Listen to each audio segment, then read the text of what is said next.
This is video diaries number 1. I decided to start making these videos, essentially a series about traveling and just like mentally how that is, how we do it, how I plan it, the negative sides of it essentially, because for the next 6 months I'm just going to be traveling a bunch, and so yeah, also just a way for me to kind of dump out all my thoughts. I currently live in Belgium. I moved there 2 years ago from LA with my husband, and we have now decided to leave Belgium. He dropped out of school, and so now we decided we just want to travel, and we don't know where we want to end up. We don't necessarily want to go back to the States yet, and so we decided before we ship all of our stuff back overseas or try to like settle down in one place for at least a year and commit to that, we decided we wanted to travel the world. So that's what we've been doing. We went to Rome a couple weeks ago, and now we are in Berlin, and then next week we go to Egypt for a couple weeks, and then we have a bunch of other trips planned. We're gonna start going places month by month and put all of our stuff in a storage container and do that, and it sounds so fun, and I'm so grateful and excited to be able to do that, but it's also been so stressful. I'm someone who likes to plan, and I like to have a home base, and I like to come back traveling's fun, but I also like to come back and switch out my clothes and have a routine and have laundry and cook and clean and all of that stuff. And traveling doesn't really, you have to be more spontaneous, and you have to be able to live out of a suitcase, and that is something that I am not good at doing, but I think it will be good for me. So I'm interested to see how I will like it and how I will adapt to that kind of lifestyle. As far as planning goes, it's been difficult because you have to commit basically to something 6 months in advance. I finally got a planner, which I should have had way before. That will hopefully help. But yeah, currently the things we have for sure in plan are Egypt next week, or this week actually, Wednesday. And we are going with our friend who is from there and some other friends, so we'll be there for 2 weeks. And then we go back to Belgium for a few weeks, and then we have Portugal for a month. We went to Rome a few weeks ago, and I will say that has been the most uncomfortable I've felt. I got so used to Dutch and French culture, and I even started learning some French. And so to go to Italy right after I spent a week in Paris was a huge shift, and I felt so out of place and a lot of culture shock, and I felt uncomfortable. I feel I'm thinking specifically of Belgium, Amsterdam, Paris. I've gotten so used to the style there, the culture, the way people talk, kind of that, and then to go to Rome, I was we look so American, everyone can tell that we are foreigners and we're not from here, and I think that's good, but it also was very jarring. Rome was fun. It wasn't one of my favorite places though, but the history there and seeing all the old buildings and things like that was super cool, and I am glad I went. But yeah, I have a lot of friends who go there all the time, and they love it, and I thought I would fall in love with it, but I didn't. But I still want to eventually go back to Italy and give it another go. Okay, this trip, like I mentioned, I'm currently in Berlin, and we were actually in Poland. We got to Berlin yesterday, and so we were in Poland for 2 days. Me and Ethan met his parents out here. They are going to a conference, and they've been just traveling around. We went to Auschwitz.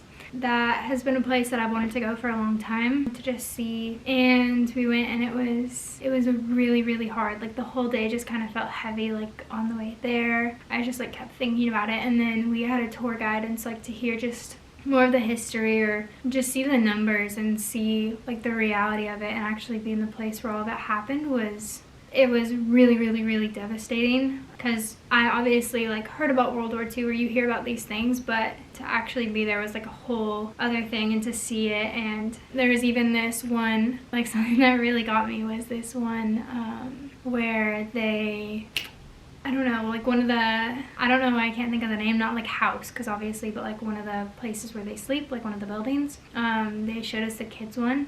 And they said that all the moms and stuff were please, our kids, can we make it more homey, let us draw something for them. And so their version of making it cozy and homey, the only thing were these pictures, and it's that, and then it's just all the wooden and just stone bunk beds, and there's nothing else, right? There's nothing else in there. And that alone was such a huge thing for them, and to make it a lot happier, cozier for the kids. That's not even close to the bare minimum, and just my heart when I saw that, I was these kids got nothing, I don't know, and I don't even know, I don't have words to even describe it, but it was just really sad because we think about like kids now, right? And we want to give them every comfort and things like that. And it was just horrible, and it's really, really, really hard. And definitely like we'll remember that. But I also the whole time just kept thinking of like there's so many injustices that go on in the world and that have, and it also made me aware of like I don't want to be someone, I don't ever want to live through something like that where I am on the wrong side of it, or I'm like justifying something. I don't know, like almost like brainwashed, or like, oh yeah, this is okay because of this and this. But it's also hard because how do you as just like some regular normal person make any sort of difference, you know, and I know that there's small things, and those small things like shouldn't go unlooked, but at the same time it can feel meaningless, you know, like what am I gonna do? Like even if I try to help, no one cares about me. I can't make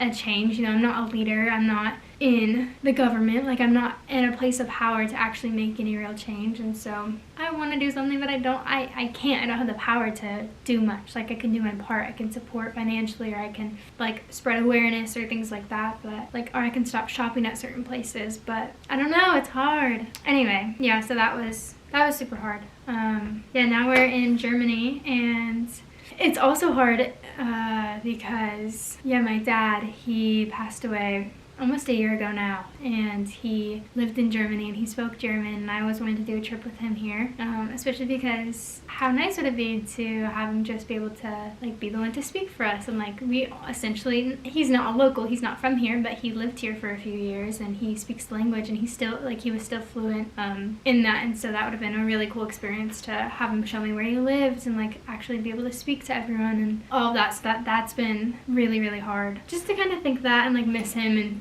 yeah, all of that. I think that's another reason why like travel can be hard, is because it brings up a lot of feelings because you're not in just like a safe place necessarily. And so you have to be really, really like conscious of doing things to like journal, or getting alone time, or like meditating, or for me it's like working out, right? You have to like have time to really center yourself and be aware of your emotions, because it can be like so go that you can kind of get swept up in that and not really take time for yourself to make sure like you're doing okay. And for me, I can get anxiety a lot, or like on planes it's especially hard because I get super claustrophobic. And so sometimes planning these trips, I'm like, it's an 11-hour flight and we're broke, and so we are not getting business class. So I'm like, 11 hours direct flight on economy, like it's really scary sometimes, and I wish you could take the train everywhere. It's so much nicer. But yeah, so there's also like those things that make it hard to travel. I don't really know the direction. This is kind of like a big dump. It's the very first one of these, and I definitely want to, the more places we go and the more like actual planning I start to do,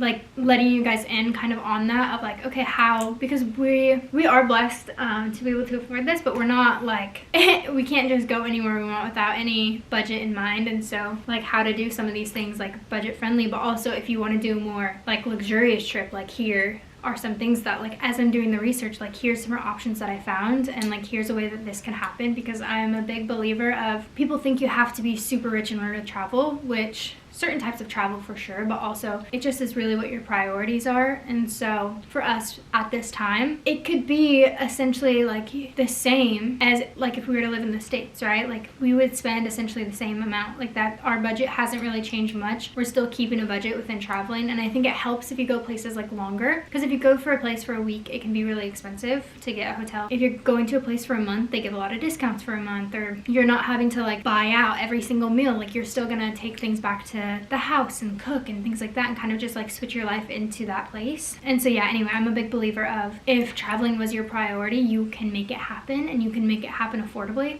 but you have to be willing to sacrifice other things. Like you have to be willing to obviously like live out of a suitcase, which a lot of people aren't comfortable with. You have to be comfortable or okay with for a time maybe not having, if you're trying to do it affordably, like you might have to go for a few months. You might not have a home base, or like, yeah, you might have to, like what we're doing, like we're not gonna have a place we're renting, like our stuff is gonna be in a storage container and we're just gonna go travel, you know? And that is scary and that can be uncomfortable, but that's worth it to us. And yeah, like in that same thing, like flights can be expensive, but if you buy a one-way to like a continent, like for instance from the States, right? To get out of the States is pretty expensive, but if you just go to Europe and then you're like, okay, for the next 3 months or however long I'm going to be in Europe, then traveling kind of everywhere else, or if you choose 3 places to go to, like, okay, I'm gonna go to Spain, I'm gonna go to Portugal, I'm gonna go to here, flights within that are cheap Same thing with Asia. Like, to get to Asia is really expensive, and I haven't done much research about travel in between, but I assume, at least for me, I don't know how much it actually is, but I know it takes like 20 hours or something to get to Asia. So I'm like, I don't want to do that for only a month. Like, I want to go for a few months and actually just travel around all over there. And so yeah, it is something like,